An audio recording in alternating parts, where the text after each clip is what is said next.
নমস্কার। আজকে সাপ্তাহিক রাশিফল আলোচনা করব।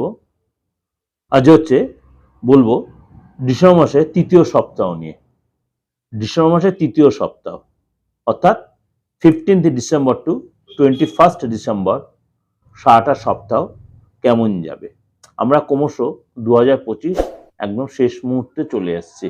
সুতরাং এই সময়টা আপনাদের এই সপ্তাহটা কেমন যাবে, কিছু গ্রহ রাশির সিচুয়েশন চেঞ্জ হবে এবং তার জন্য আপনার রাশির উপর কি এফেক্ট হবে চলুন একটু আলোচনা করে নিই কি কি গ্রহ তার সিচুয়েশন চেঞ্জ হবে। এই সপ্তাহটা ডিসেম্বর মাসের তৃতীয় সপ্তাহ, অর্থাৎ কিছু কিছু রাশির জন্য বা কিছু জাতক জাতিকাদের জন্য কিছু খুশির মুহূর্ত নিয়ে আসবে। কারোর জন্য গ্রহস্থিতির অনুযায়ী এই সপ্তাহটা কারোর জন্য একটু সতর্কতা অবলম্বন করতে হবে। যেমনি এখন এই সপ্তাহে গ্রহের রাজা সূর্য বৃশ্চিক রাশিতে রয়েছে, 16 তারিখে ধনু রাশিতে প্রবেশ করবে। সেখানে আগে থেকে মঙ্গল গ্রহ বিরাজমান রয়েছে।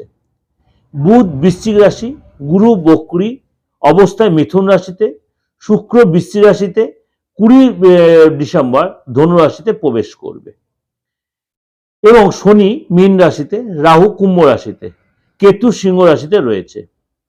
সূর্য ধনু রাশিতে যাওয়ার সময় যে খর মাস আরম্ভ হবে, সূর্য যখন ধনু রাশিতে প্রবেশ করবে তখন খর মাস আরম্ভ হবে এবং আপনারা কিন্তু এই সময় মাঙ্গলিক কাজে কিন্তু আপনারা কিছুটা আটকে মাঙ্গলিক কাজ আটকে এই সময় মাঙ্গলিক কাজ এই জন্য সূর্য এবং শনি পুজো করে বিশেষ ফল প্রাপ্তি করা যাবে। এসব সূর্য এবং শনি পুজো করে বিশেষ ফল প্রাপ্তি এই সময়টা করা যাবে।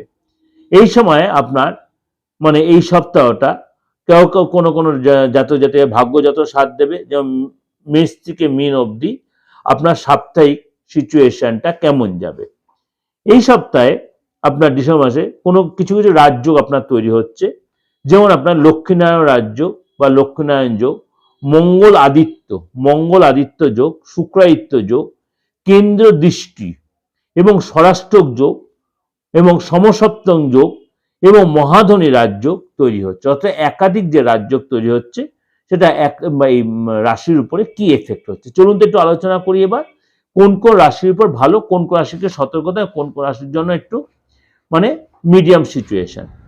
কুম্ভ রাশি, সপ্তাহের শুরুতে শত্রুরা এবং বিবাদ হতে পারে। শত্রুরা আপনার মাথা চালিত হতে, সপ্তাহের শুরুতে শত্রুরা মাথা চালিত এবং কোনো কারণে আপনার বিবাদ অশান্তিতে জড়িয়ে পড়তে পারেন। সপ্তাহের মধ্যভাগে জীবনসাথীর সাথে আপনার মানসিক টেনশন, মানসিক অস্থিরতা তৈরি হতে পারে এবং এই সময় কিন্তু আপনার লস হয়ে যেতে পারে। কাজের জায়গায় আপনার ব্যবসায় কিন্তু আপনার জায়গাটা ডেভেলপ দেখা যাচ্ছে এবং এই সময় কিন্তু আপনার আয় বাড়বে। শরীর স্বাস্থ্যতে অবশ্যই সাবধানতা অবলম্বন করতে হবে।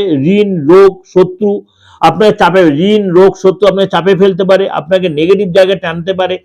নেগেটিভ বিচার আপনার একদম যেন না আসে, মাথাটা ঠান্ডা রাখবে, কোনো নেগেটিভ চিন্তাটা না আসে এবং এই সময় কিন্তু আপনার কাজের সফলতার জন্য আপনাকে সোজা পথে হাঁটতে, কোনো ব্যাকা পথে কথা বলতে ব্যাকা পথে হাঁটবেন না, তাহলে কিন্তু সেই জায়গাটা আপনার ডিস্টার্ব হতে পারে এবং রিলেশনের জায়গাটা আপনাকে কিন্তু অবশ্যই সংযম রাখতে হবে এবং সতর্ক থাকতে হবে। রিলেশনের জায়গাটা সংযম থাকতে হবে, সতর্ক থাকতে হবে।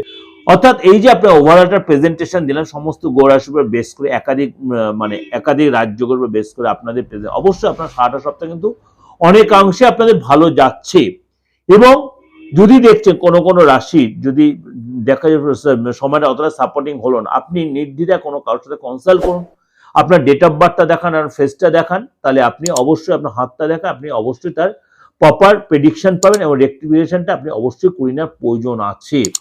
যদি মনে করছেন পারফরমেন্সে যোগাযোগ করবেন, অবশ্যই 89173325 যোগাযোগ করে নেবেন, 9433960106 অনলাইন বা অফলাইন দেশের যে কোনো প্রান্ত বা বিদেশ থেকে আপনি অবশ্যই কন্ট্যাক্ট করে নিতে পারেন। নমস্কার, ভালো থাকবেন।